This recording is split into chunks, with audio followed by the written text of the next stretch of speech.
Hello hi, कैसे हैं आप लोग। आज हम लोग पढ़ने वाले हैं valence the chemical equation.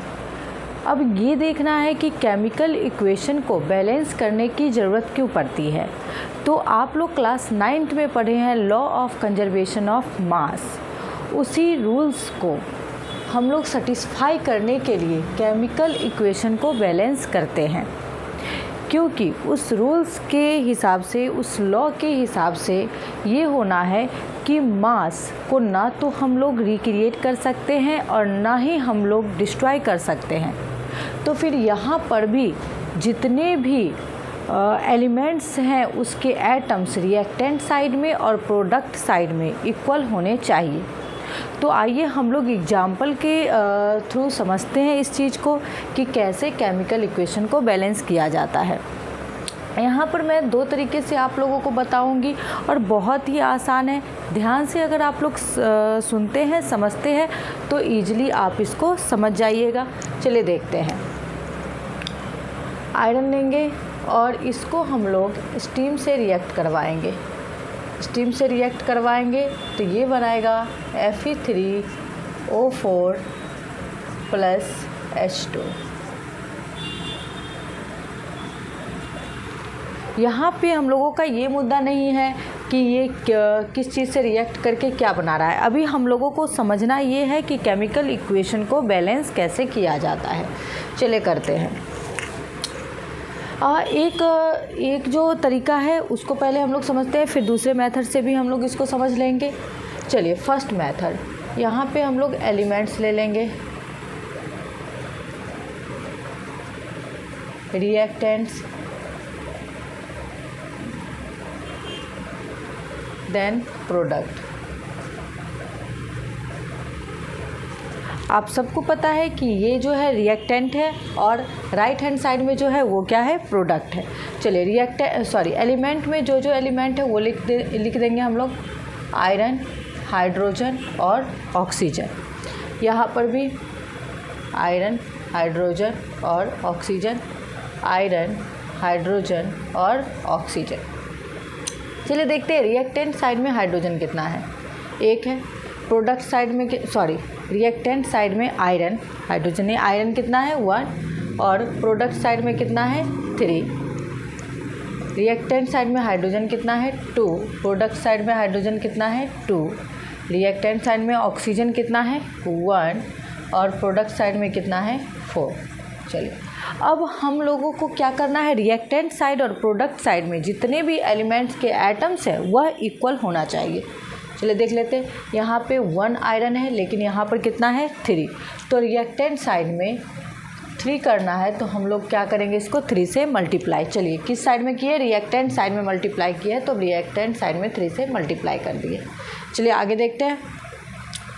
Product side में हाइड्रोजन 2 है, रिएक्टेंट साइड में भी हाइड्रोजन 2 है और प्रोडक्ट साइड में भी कितना है 2 है, तो ये बैलेंस है। चलिए आगे देखते हैं। ऑक्सीजन, रिएक्टेंट साइड में ऑक्सीजन कितना है 1 है लेकिन इधर कितना है 4 है, तो हम लोगों को क्या करना होगा कि रिएक्टेंट साइड में 4 से मल्टीप्लाई करना होगा। चलिए 4 से मल्टीप्लाई कर देते हैं तो यहाँ पे 4 ऑक्सीजन, यहाँ भी 4 ऑक्सीजन। लेकिन आप देख रहे हैं कि यहाँ पे क्या हो गया कि हाइड्रोजन 4 2 जा 8 और इधर कितना हाइड्रोजन 2 ही है, तो प्रोडक्ट साइड में भी हम लोगों को कितना करना है 8 करना है। चलिए पहले तो यहाँ पे 4 से ये मल्टीप्लाई हो चुका है तो ये इसको भी हम लोगों को 4 से मल्टीप्लाई करके कितना करना है 8 करना है। तो फाइनल जो है यहाँ पे हम लोग क्या किए हैं 4 से मल्टीप्लाई।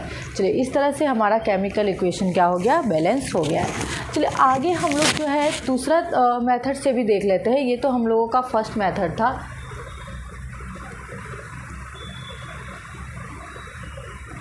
हम लोग मेथड सेकंड से देखते हैं। इसी इक्वेशन को मैं फिर से लिखूँगी, Fe plus H2O Fe3O4 plus H2। चलिए अब क्या करना है, यहाँ A ले लेना है, यहाँ B, यहाँ C और यहाँ पे D। ठीक है।